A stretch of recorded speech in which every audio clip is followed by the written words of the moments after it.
Boa noite, irmãos.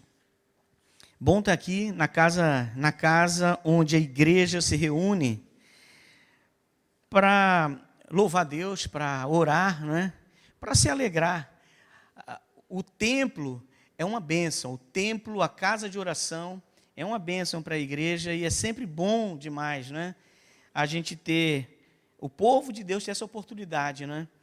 De vir ao templo, a casa de oração, para adorar a Deus, para meditar na palavra de Deus, para aprender sobre Deus, para receber os milagres e as bênçãos de Deus em sua vida. Graças a Deus, que bom.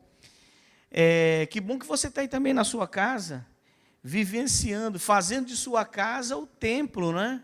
Uma casa de oração, que Deus se faça presente aí neste momento, ou continue presente, e que Deus fale, que Deus ensine, que Deus corrija, que Deus anime, que Deus restaure o vigor da sua vida, a paz, ou acrescente a paz, a alegria, né, se você está vivendo um bom momento.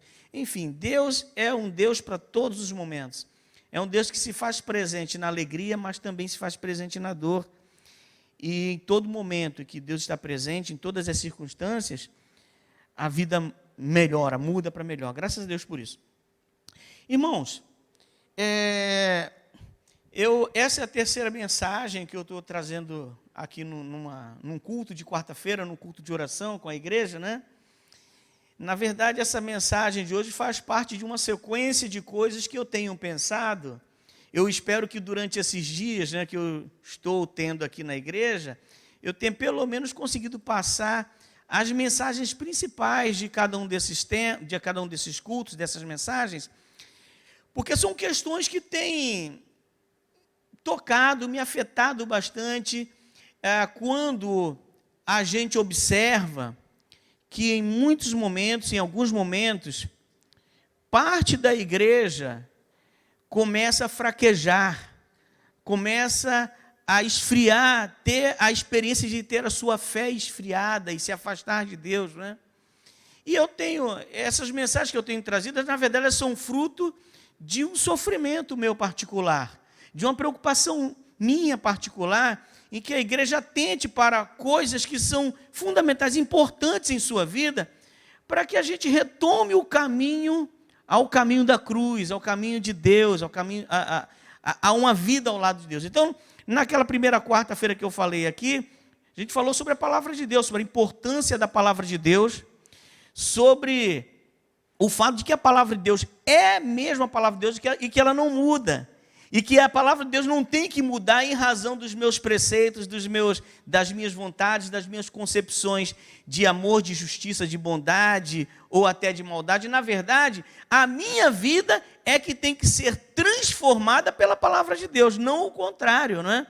Quando eu transformo a Bíblia a partir da minha mente, da minha vontade, só coisa ruim acontece na vida da gente, a verdade é essa. Mas quando nós nos transformamos em razão da verdade de Deus, que é a Bíblia, e que não muda, aí de fato a gente vai viver uma vida segura, uma vida capaz de enfrentar os momentos difíceis, não é? E também os momentos felizes, com segurança, com paz, não é? Com otimismo, não é? Sem fraquejar. Então é a Bíblia que temos que seguir. A outra mensagem que eu trouxe aqui na outra quarta-feira foi, há um tempo atrás, ainda nesse mês, as duas quartas-feiras atrás, se eu não me engano, foi sobre a questão do pecado, sobre o perigo do pecado, que o pecado existe, que o pecado, ele destrói as pessoas, e o pecado, a gente pode medir a gravidade do pecado pela punição que Jesus sofreu por causa dos nossos pecados. A punição foi muito grande. O que pode revelar, o que revela que o nosso pecado, o meu e o seu pecado, é algo terrível, é algo grande, é algo grave, não é? E é grave porque o pecado nos afasta de Deus. Triste é a vida do homem, da mulher, da pessoa que caminha, que vive neste mundo, que estuda, que produz, que casa, enfim, que é desempregado, que separa, não é? E longe de Deus. Agora, quando a pessoa está perto de Deus, a vida dessa pessoa tende a ser uma vida, e certamente será uma vida feliz, uma vida desprovida dos malefícios que a maior parte da população mundial vive por estar longe de Deus. Mas o que faz isso? É exatamente o pecado. O pecado separa a pessoa de Deus, e a maior tragédia que a humanidade pôde vivenciar desde que colocou os pés na terra, quando Deus criou o homem nesta terra, foi exatamente a separação deste homem de Deus. Essa é a maior tragédia, porque a partir disso, muitas consequências terríveis passaram a ser vivenciadas pela humanidade. Não é? A outra coisa que o pecado faz é que o pecado transforma o homem num ser mais egoísta, não é? Num ser que vive somente por ele e para ele, não é? Desconsiderando muitas vezes as pessoas que estão ao redor dele. Então ele trabalha, ele e ela, né? O homem e a mulher, ele trabalha, ele estuda, ele produz, ele fica rico, ele fica pobre, tudo em função de si mesmo, não é? O pecado faz com que com que o homem desconsidere o outro. Deus, a ausência do pecado na vida do homem, ou a ausência da constância do pecado na vida do homem, permite com que a humanidade viva numa coletividade santa de Deus, que é saudável, que é abençoadora para a vida de todas as pessoas. Graças a Deus por isso. Bom, hoje, o que eu quero tratar, o que eu quero abordar aqui, é a respeito da pessoa de Jesus Cristo, como o presente que Deus deu à humanidade, que é insubstituível. Quer dizer, Cristo, ele não pode, não deve, não pode ser substituído por nada, ele é suficiente. Algumas pessoas deixam a igreja, o convívio na igreja, deixam Deus, os preceitos de Deus, deixam de viver uma vida obedecendo a Deus, porque trocam Cristo por outras coisas, não é? Por amigos, não é? Por dúvidas ou por certezas, não é? Por suas concepções. Algumas pessoas acham muitas coisas na Bíblia, coisas injustas, então começam a se afastar de Deus e começam a se apegar a outras coisas que não ao próprio Deus. Só que não percebem que, ao fazerem isto, começam a trilhar um caminho muito perigoso, não é? E um caminho desprovido das bênçãos e das alegrias que só têm as pessoas que andam com Deus. Então eu quero rapidamente meditar hoje sobre essa questão, que Cristo, meu irmão, Cristo é suficiente, porque Ele é tudo e tem tudo que eu e você, e que a humanidade precisa para ser feliz, para ser salvo e para viver uma vida saudável com o restante da comunidade cristã, a igreja como um todo, né? Para isto, eu gostaria de pedir aos irmãos que abram suas Bíblias onde você estiver, né? No Evangelho de João, capítulo 6, verso 25 a 35, e aí eu poderia dar o título da mensagem de hoje como Jesus Cristo, o verdadeiro pão. Jesus Cristo, o verdadeiro pão. Diz assim a palavra de Deus: e tendo-o encontrado do outro lado do mar, perguntaram-lhe: mestre, quando chegaste aqui? Deixa eu só contextualizar. Jesus Cristo estava num evento com os discípulos e várias outras pessoas de muitos lugares, muitos homens e mulheres, já perto da Páscoa. Essas pessoas estavam com fome, não tinha dinheiro suficiente para comprar comida para todo mundo e nem comida suficiente para alimentar todo mundo.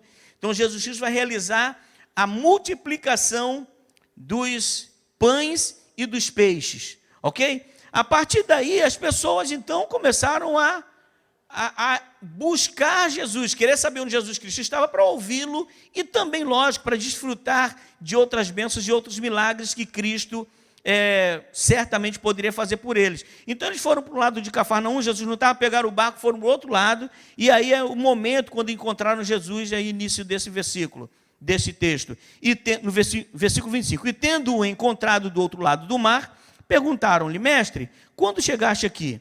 Jesus respondeu a eles assim: em verdade vos afirmo, vós me buscais, não porque vistes os sinais, mas porque comestes os pães e vos farteis.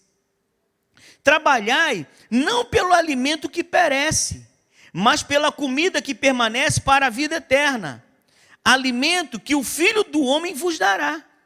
Pois Deus, o Pai, colocou o seu selo sobre ele. Então eles questionaram a Jesus: o que faremos para realizar as obras de Deus? Jesus lhes asseverou: a obra de Deus é esta, que creiais naquele que por ele foi enviado. Por esse motivo o desafiaram: que sinal poderás realizar para que o vejamos e creiamos em ti? Que obra farás? Nossos pais comeram o maná no deserto, como está escrito: ele lhes deu a comer pão do céu. Respondeu-lhes então Jesus: em verdade vos asseguro, não foi Moisés quem vos deu o pão do céu, mas é meu Pai quem vos dá o verdadeiro pão do céu.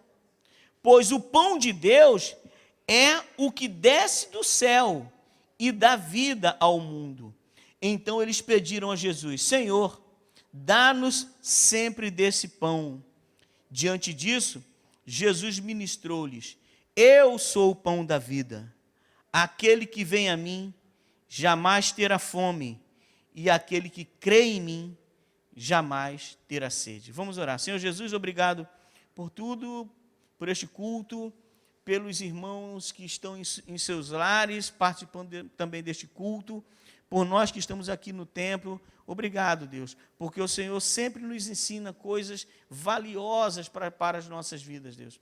Obrigado porque o Senhor é o pão que desceu do céu, é o pão, o verdadeiro pão, o pão que mata a fome espiritual verdadeiramente, eternamente, Deus, que dá a vida eterna, que dá alegria, Deus, e que nos faz caminhar ao teu lado constantemente, Deus. Este pão é o pão que nos permite sentir a tua presença em todos os momentos de nossas vidas, Deus. Nos momentos de vitória, nos momentos de derrotas, nos momentos de alegria, nos momentos de dor, em todos os momentos. Muito, muito obrigado, Deus, porque o Senhor pode saciar a nossa fome, porque o Senhor é o verdadeiro pão, é o verdadeiro pão da vida. Muito obrigado, Deus. Continua a nos ensinar a falar aos nossos corações nesta noite, neste culto de hoje, Deus. É o que nós pedimos no nome de Jesus, amém. Bom, irmãos, especificamente falando, eu já dei uma panorâmica, né, do que foi esse texto, essa conversa de Jesus com as pessoas, né, ali o contexto. Para chegar no cume desse texto, para mim, que é o versículo 35, quando Jesus Cristo diz: eu sou o pão da vida. O comentário da Bíblia de Jerusalém, é uma das versões da Bíblia, uma Bíblia de estudo, né? Ela faz uma observação muito importante acerca dessa afirmação de Jesus, quando ele diz: eu sou. O comentário da Bíblia de Jerusalém lembra que este é o primeiro de 7 fórmulas pelas quais Jesus se define. Primeiro, Jesus se define como o pão verdadeiro. Segundo, como a luz verdadeira. Depois ele se define como a porta. Quarto lugar, o bom pastor. Quinto, a ressurreição. Sexto, o caminho. E sétimo, a videira verdadeira. Então Jesus ele faz comparações dele para ensinar as pessoas as suas características, a sua personalidade humana, mas também as suas características divinas. E com essas características divinas, como ele pode atuar na vida das pessoas. Então, ele vai tratar, na primeira dessas qualificações, dessas definições que Cristo atribui a ele mesmo, quando ele fala que ele é o pão verdadeiro. Bom, hoje em dia, todo mundo tem uma Netflix em casa, né? Pelo menos a grandíssima maioria. Netflix tem um programa jornalístico, eu esqueci o termo que se dá, mas enfim, falando sobre comida, né? O nome chama-se Cooked. Quem quiser ver, veja, que vai aprender muito, é muito legal. E o episódio 3 de Cooked fala sobre um dos elementos que são importantes na culinária, que é o ar. E para falar do ar, ele vai falar do pão, porque o pão, segundo ele, eu concordo, só é bom e é gostoso quando ele tem ar, quando ele é fofinho, né? Se a gente amassa o pão fica duro, aí já não presta, não é bom. Por isso que pão é melhor que biscoito, né? Porque o pão, ele tem ar, e esse ar ele tem uma série de gases, né? Que tem propriedades, que inclusive essas propriedades interferem no nosso olfato e no nosso paladar. Então, pão é uma delícia. Eu concordo com o autor do documentário que é muito difícil. Eu, particularmente, nunca encontrei alguém que não gosta de pão. Assim, não, eu não gosto de pão. Odeio. Pode não gostar de um tipo de sanduíche, né? Esse sanduíche aqui eu não gosto, aquele outro. Mas de pão, eu não conheço alguém que não gosta de pão. Parece que pão é algo que é para todo mundo. Todo mundo gosta de pão, o mundo inteiro gosta de pão. Mas o pão tem algumas características peculiares interessantes. Neste documentário, o jornalista, enfim, até ele também é um mestre cuca, um cozinheiro que faz esse documentário. Ele disse que ele visitou a Universidade de Davis, nos Estados Unidos, e se encontrou com um cientista de alimentação chamado Bruce German. Olha o que interessante a conclusão, a afirmação que esse cientista de alimentação fez e falou para este pesquisador. Se eu te der um saco de farinha e água, e você não tiver mais nada para comer, você poderá viver por um bom tempo com isso, só comendo isso, farinha e bebendo água, mas vai acabar morrendo. Em outras palavras, você comer farinha e água separadamente não é capaz de te manter vivo até. Você vai até viver por um determinado tempo, mas depois você vai acabar morrendo. Agora, olha só, mas se você pegar o mesmo pacote de farinha e água e fizer um pão, pode viver por um tempo indeterminado. Olha só que interessante. Pegando a farinha separadamente, comendo a farinha e bebendo água, você vai viver por um tempo, mas depois vai morrer. Agora, se você fizer disso um pão, você pode viver por um tempo determinado. Quando eu estava vendo isso, eu pensei em Jesus e pensei nesse texto, quando Jesus Cristo diz, olha, eu sou o pão da vida. Tudo que as pessoas, a humanidade, os homens podem comer aí fora, é farinha e água separado. Algumas pessoas podem até viver com uma certa segurança, com uma certa perenidade, com um certo nível de alegria, porém, todas essas coisas boas que as pessoas vivem, estando longe de Deus, um dia vai acabar, porque qualquer pessoa, segundo o sentido da alimentação, que procurar viver somente se alimentando separadamente de pão, de farinha e de água, não vai conseguir subsistir para sempre. Um dia morre. Mas Jesus Cristo diz o seguinte, eu sou o pão da vida. Com Cristo é diferente. Porque Jesus Cristo não é a farinha e a água separadas. Ele é o próprio pão, mas é o pão que desceu do céu. O que Cristo está dizendo para nós, irmãos, é que nós, longe dele, podemos nos alimentar de tudo, de bom e do melhor. Mas um dia vamos pagar a conta. Um dia vamos entender que isso com o que estamos nos alimentando vai ser insuficiente para manter o nosso nível de paz, de segurança, de alegria. A fé e a esperança na salvação vai ser impossível, mas Cristo não. Com Cristo, o pão da vida, nós somos capazes de viver para sempre. Graças a Deus por isso. Jesus está nos ensinando, irmãos, que Ele é suficiente. Olha, nessa mesma passagem anterior, nesse mesmo capítulo, quando João está relatando este evento, da multiplicação dos pães, num desses eventos da multiplicação dos pães, os discípulos falam assim, Jesus, nós não temos dinheiro, não temos comida suficiente. Fala o seguinte, deixa que eles cheguem até os povoados mais próximos, e eles mesmos se alimentem. Jesus Cristo dá uma ordem interessante para os discípulos. Jesus Cristo diz o seguinte, vá e dê vocês mesmos a eles o que comer. O que Jesus está dizendo, pelo menos na interpretação que eu faço dentro desse contexto, é que o mundo, quando vai buscar alimento por si só, ele vai comer somente coisas, vai encontrar e se alimentar de coisas que são insuficientes para mantê-los vivos. Jesus Cristo diz, vocês já têm o conhecimento do pão da vida. São vocês, a igreja que eu estou construindo a partir de hoje, vocês que são meus discípulos, vocês que são meus servos, que têm que levar para eles o pão da vida, que sou eu. Quando nós deixamos com os mendigos, quando a humanidade, os governos, as autoridades, ou nós deixamos com os mendigos a própria incumbência de buscar alimento para eles mesmos, eles comem até os piores lixos que encontram na sua frente. Comem frutas podres, carne podre. Graças a Deus que essa igreja aqui tem o projeto Abrace, que diminui essa incidência de pessoas de rua comendo coisa que não presta. Mas longe de Deus, sem o auxílio de Deus, sem a orientação do povo de Deus, as pessoas vão continuar comendo coisas que vão gerar morte ao invés de vida. Porque vida eterna, vida saudável, vida de qualidade, vida abundante e perene, só Cristo, porque Ele disse, eu sou o pão da vida. Tem outra coisa interessante nesse texto, versículo 35, Jesus Cristo diz o seguinte, ó, eu sou o pão da vida, aquele que vem a mim, jamais terá fome, está saciado, não vai precisar procurar em outro lugar. E diz também, e aquele que crê em mim jamais terá sede. Por que Jesus se referiu à água aqui, jamais terá sede? Porque duas coisas fundamentais o homem precisa para sobreviver, que é o pão e a água. Sem água não há possibilidade de vida. Sem água não há possibilidade da pessoa se manter de pé.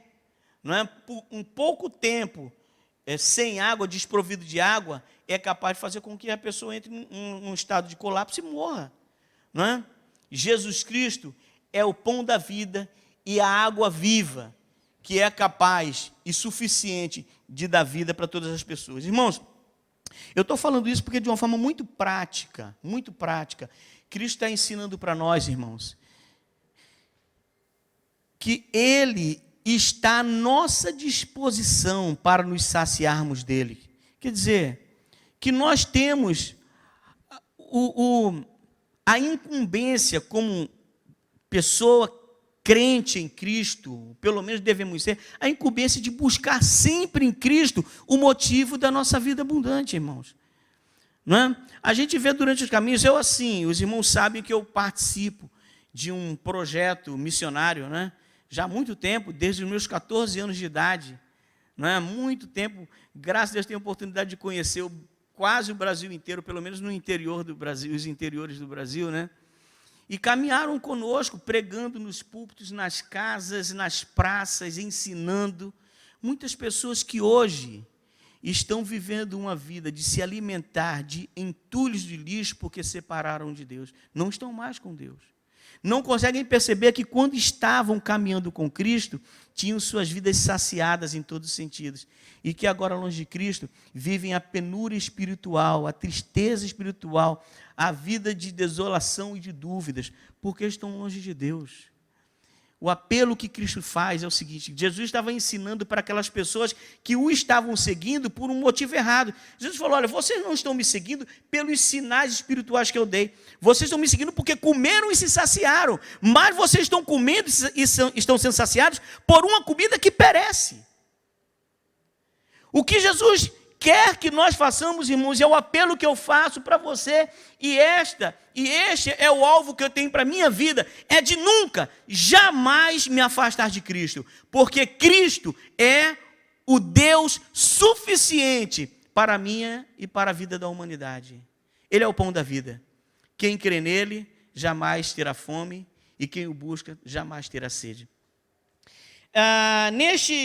Neste documentário começa com uma senhora fazendo, se eu não me engano, é no Marrocos, não me lembro bem o local, né? É no Marrocos, e ela está fazendo pão, e ela dá algumas declarações sobre o pão que eu achei interessante. Ela diz, olha, é impossível viver sem pão. O pão é o mesmo que água. Você não pode viver sem água e não pode viver sem pão. Simplesmente não pode, e acaba por aí. A água, irmãos, o pão e a água são os fatores fundamentais, sem os quais nós não podemos viver. A outra questão que eu quero... Então, a primeira coisa que só para fazer uma recapitulação, é que o pão é o alimento mais importante para a vida, porque ele dá vida, ele permite que vivamos de uma maneira perene, constante, feliz ao lado de Deus. Segunda, porque de fato é impossível viver sem pão. Agora, o outro fator que é interessante a gente perceber é que o pão, a alimentação, o pão, num contexto de políticas mundiais, até de políticas públicas, irmãos, olha só que curioso, é um fator que mantém a paz. Curioso isso, porque os governos das nações têm uma preocupação muito grande de não permitir que o preço do pão aumente, porque quando o preço do pão aumenta, isso pode gerar muitos conflitos sociais. Os governos trabalham duro, é o que diz o documentário. Os governos trabalham duro para manter baixo o preço do pão, porque eles sabem, todos os líderes políticos sabem que podem perder o controle das coisas se o preço do pão subir demais. Olha só que curioso. Jesus, nesse contexto das políticas sociais, manter a população em acesso ao pão e também com valores baixos é um dos fatores que mantém ou que estabelece a paz, pode estabelecer um certo tipo de paz na sociedade. Muitos países, enfim, o documentário fala da Tunísia, fala que inclusive a Revolução Francesa teve uma das suas questões que geraram aquele rebuliço todo, como também a falta de acesso ao pão, etc.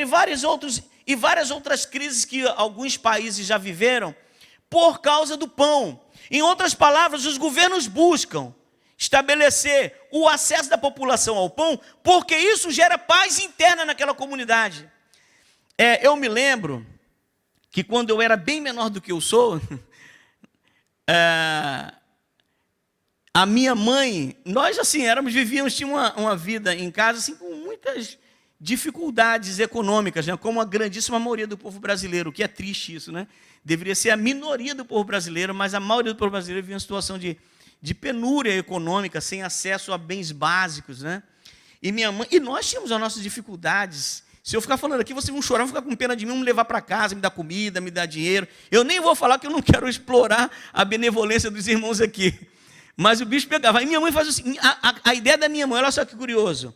Minha mãe, uma vez, ela desabafou assim perto de mim, eu gosto muito de chegar em casa e ver que tem pão. Porque quando tem pão em casa, é sinal que a gente não está tão pobre assim, não está tão miserável, e é sinal de que a gente não vai passar fome. Minha mãe falava isso. A presença do pão na prateleira da minha casa gerava paz e tranquilidade ao coração da minha mãe, que compartilhava conosco, com os filhos dela, aquela preocupação e também dava a nós segurança. Num contexto mundial, um dos fatores que os governos fazem para controlar as insurreições sociais é manter o preço do pão baixo, porque sabe que um povo faminto destrói qualquer rei. O pão é um símbolo de paz, e Jesus Cristo diz, eu sou o pão da vida. Jesus está falando, quem me segue vai viver uma vida pacífica, vai ter paz, mesmo nos momentos terríveis de sua vida, mesmo se a morte alcançar a sua família, a doença, o desemprego, ou até a falta de feijão, ou do pão material na sua casa, quem tem a mim tem paz, não morre diante dessas circunstâncias. Por isso, irmãos, que nós não devemos largar a Cristo, devemos nos apegar a Ele sempre, porque Cristo é o motivo de nossa paz, Ele é o pão da vida, graças a Deus. É um pão nesse sentido de acesso barato, o preço que Ele pagou foi caro, mas ter acesso a Ele é barato, qualquer um pode, irmãos, até eu cheguei a Ele. Na minha casa não tínhamos nada. Tem uma foto que eu me lembro na minha casa, foto da família, antigamente fazia isso, né, porque eu não sou mais uma criança, antigamente fazia foto da família. A melhor roupa que a gente tinha para fazer a foto era uma foto uma camisa do Banco Bradesco, que o primo da minha mãe mandou para a gente, morava lá em Pernambuco, um short de tergal e um sapato furado na frente com a boca de jacaré. Passaram dificuldade. Mas até essas pessoas pobres, que não têm acesso ao pão material, não têm acesso a um sapato de qualidade, a uma roupa de qualidade, que não têm possibilidade de viajar e ter acesso a conhecer lugares diferentes, e até as pessoas que não têm acesso há um estudo para que melhore a sua capacidade, desenvolva a sua capacidade intelectual, seja lá o que for. Qualquer pessoa, mesmo as pessoas que são pecadoras, que destroem as suas vidas e as vidas dos outros, pessoas abjetas, pessoas dignas de morte, até essas pessoas têm acesso ao pão da vida, e ter a paz de Cristo, e ter a salvação de Cristo, e ter a vida de qualidade que só Cristo pode dar. Irmãos, não podemos nos afastar de um Deus desse. Não podemos desprezar um pão desse, porque este pão é o pão que desceu do céu e que dá vida ao mundo, e que dá vida a mim e a você. Graças a Deus. Graças a Deus. Outra característica do pão que eu vi nesse documentário que me fez pensar é porque este pão, ele gera um processo da criação de uma comunidade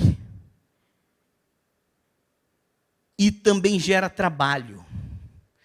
Irmãos, as ciências humanas, não é de hoje, e eu falo isso, eu não diria com propriedade, porque eu não sou lá esse cientista social, apesar dessa ser minha formação, não é? Mas as ciências sociais falam com propriedade, quando ela diz que o homem é um ser social. O que ela quer dizer com isso, irmãos? É que o homem, qualquer indivíduo que vive isoladamente dos seus pares, da sua comunidade, vai ser uma pessoa mais insegura, vai demorar mais a se desenvolver, vai estar mais sujeito às intempéries sociais e do mundo.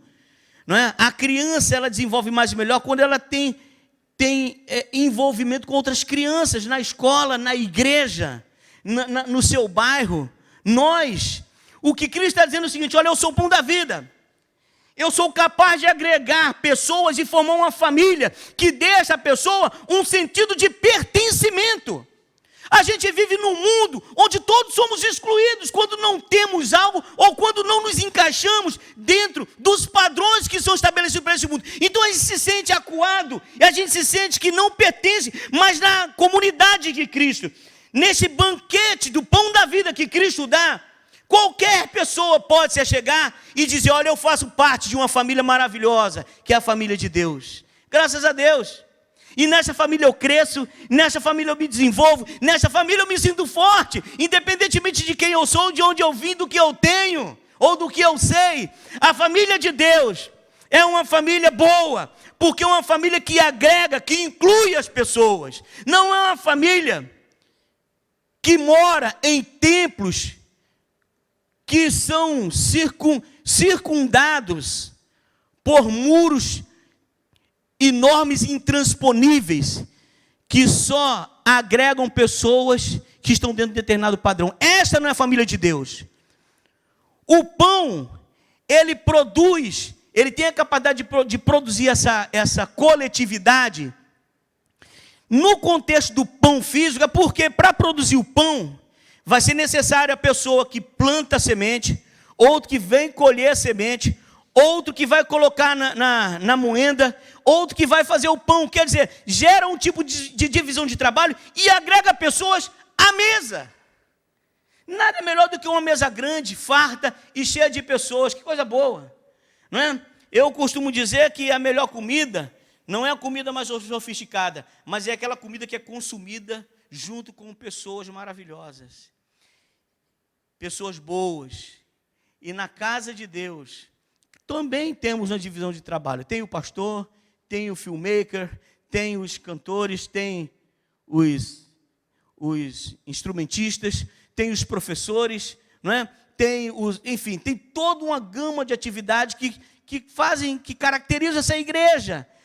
Mas essas diferenças de funções não são excludentes. Todos somos da mesma igreja. Tanto é que o pastor diz: a minha igreja é pedra angular. Eu digo: a minha igreja é pedra angular. O pessoal do som diz: a minha igreja é pedra angular. Quer dizer, todos somos da igreja pedra angular. Porque a igreja de Deus é assim. Mas mais do que ser da igreja pedra angular, eu sou da igreja de Deus, porque eu me alimento do pão da vida. Eu me alimento de Cristo, que é o pão da vida.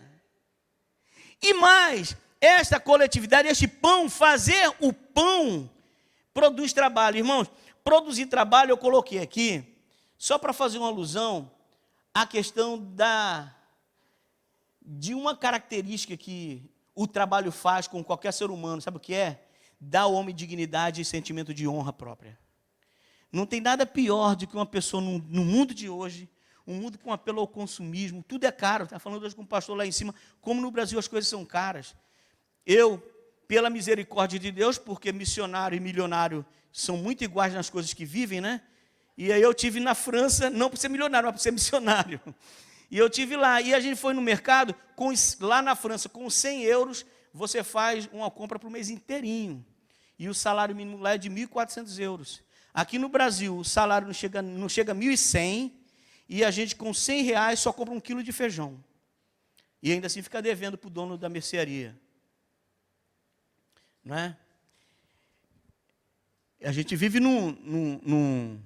numa época assim, num mundo assim. Agora você imagina, você vê num mundo desse, como no Brasil, e países não desenvolvidos, né? Enfim, o termo terceiro mundo não é um termo mais adequado. Só um parêntese aqui, irmãos, só para na questão da geopolítica, né? Esse termo, primeiro, segundo, terceiro mundo, ele surgiu na época da Guerra Fria, né? Primeiro mundo eram os países desenvolvidos capitalistas, o segundo mundo eram os países socialistas e o terceiro mundo os capitalistas subdesenvolvidos. E hoje essa conjuntura geopolítica já não existe mais, não é? E aí a gente chama um país como o Brasil hoje de terceiro mundo. Tecnicamente não, mas a gente entende. Só uma explicação, um parêntese aqui, tudo bem? Passou a aula de geografia, beleza? Não é? Mas países não desenvolvidos. Hoje, o termo mais técnico chama-se países do sul e países do norte, né? De países de centro e países de periferia, centro desenvolvidos, periferia não desenvolvida. Tem uns termos técnicos aí para atenuar um pouco, para dizer que não somos desenvolvidos. Você imagina um chefe de família ou um jovem que acaba de sair da faculdade, porque no Brasil o cara sai da faculdade e já vai, tem o mercado de trabalho todo esperando por ele, vem aqui trabalhar. Não é isso não. Por isso que a gente vê pessoas que são formadas em várias das profissões acadêmicas e exercer, por exemplo, eu trabalhei por alguns anos na Golden Cross, atendendo por telefone os usuários do plano da Golden e os estabelecimentos de atendimento da Golden Cross. Eu ainda estava na faculdade naquela época, mas do meu lado tinha advogado formado, psicólogo, pedagogo, um monte de gente, porque conclui a faculdade e não tem como trabalhar na sua própria área. É um país que exclui nesse sentido mesmo. Você imagina como deve ser o astral de uma pessoa que vive num país deste, a pessoa cheia de necessidade e desempregada. Se sente um lixo.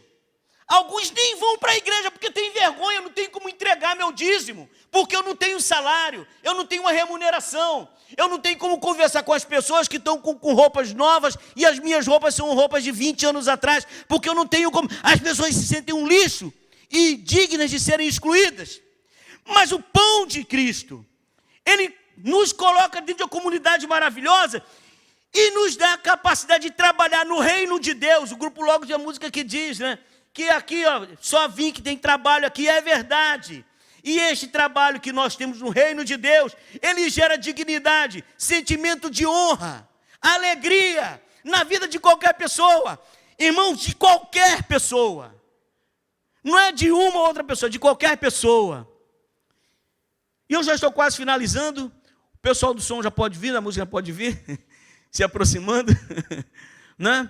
Mas eu quero, irmãos, finalizar este momento fazendo este apelo, irmãos, para que nós entendamos que o pão da vida, o Cristo é o pão verdadeiro. E por que o pão verdadeiro? Porque este é o pão que produz vida eterna. Este é o pão que produz alegria, sem o qual não podemos viver. Este é o pão que nos coloca dentro de uma comunidade santa e maravilhosa e que nos dá trabalho e dá dignidade. O salmista, no Salmo 84, ele diz o seguinte, falando da casa de Deus: como é amável o lugar da tua morada, ó Senhor dos exércitos. Minha alma se consome de ansiedade pelos atos do Senhor, meu coração e minha carne vibram de alegria pelo Deus vivo. Até o pardal encontrou morada e a andorinha um ninho para si, para abrigar seus filhotes, um lugar próximo ao teu altar, ó Eterno dos exércitos, meu Rei e meu Deus. Felizes os que habitam em tua casa, louvar-te-ão sem cessar. Felizes os que em ti encontram sua força, e todos aqueles que são peregrinos de coração. Ao atravessarem o vale de lágrimas de Baca, convertem-no no lugar de fontes, como a boa chuva de outono, ou a chuva serodia, que ainda o cobre de bênçãos. Graças a Deus. São os frutos e as bênçãos da vida de uma pessoa que vive essa comunidade divina e maravilhosa, presente de Deus, maravilha de Deus, presente imerecido de Deus. E ele diz, o versículo 6, ele é lindo, quando ele fala dos que andam pelos desertos para chegar até o templo, né? E ele fala assim, atravessam o vale de lágrimas. Na verdade, vale de lágrimas, ele está se referindo a umas plantas que tinham nesses desertos, e que de manhã elas brotavam uns líquidos que pareciam lágrimas, e tinham um cheiro suave, e era um tipo de bálsamo que tinha uma função farmacêutica. Às vezes pessoas cansadas ficavam mais leves, e se sentiam curadas de suas dores. Olha o que a Bíblia está falando, quem anda nos caminhos de Deus, mesmo nos desertos de suas vidas, mesmo nos momentos de aflição e tristeza, vão encontrar o conforto e o consolo de Deus. É o vale de Baca, vão sentir o cheiro de Cristo, que vão ter as suas dores aliviadas, as suas tristezas eliminadas, a sua sensação de afastamento de Deus acabada, porque agora é de Deus, é o pão de Deus. E encontram nesses lugares, caminhando, eles vão encontrando, aí diz aqui, que eles vão encontrando nesses lugares os poços com água. Na verdade era assim, essas caminhadas nesses desertos, esses religiosos, eles chegavam lá e faziam buracos para buscar água, e às vezes se encontravam, só que com o passar do tempo a água evaporava. Aí ele diz, olha, mas a chuva serodia, a chuva de outono, esses caminhantes encontram esses poços cheios de água, porque Deus permitiu que essa chuva serodia, essa chuva do outono, enchesse de novo esses poços, representando o sustento de Deus, que é eterno. Nada é capaz, irmãos, nada é capaz de afastar o amor de Deus do homem. Paulo já disse que nem a altura, nem a profundidade, nem a morte, nem a vida, nem nada é capaz de nos separar do amor de Deus em Cristo Jesus, nosso Senhor, o pão verdadeiro, o pão da vida. Graças a Deus, graças a Deus. Se você está passando um momento difícil, sua vida está vivendo num deserto, sem alimento, sem água, tem esperança em Deus. Continue orando, que Deus no tempo certo vai encher esses poços com a água que vem do céu. Que Deus no tempo certo vai fazer descer o maná que vem do céu e vai saciar você das suas necessidades materiais e espirituais. Ele vai restaurar a tua vida, a tua alegria. Graças a Deus, irmãos. Graças a Deus. Eu sou o pão da vida. Aquele que crê em mim jamais terá fome. E aquele que vem a mim jamais terá sede. Que Deus nos abençoe. Amém.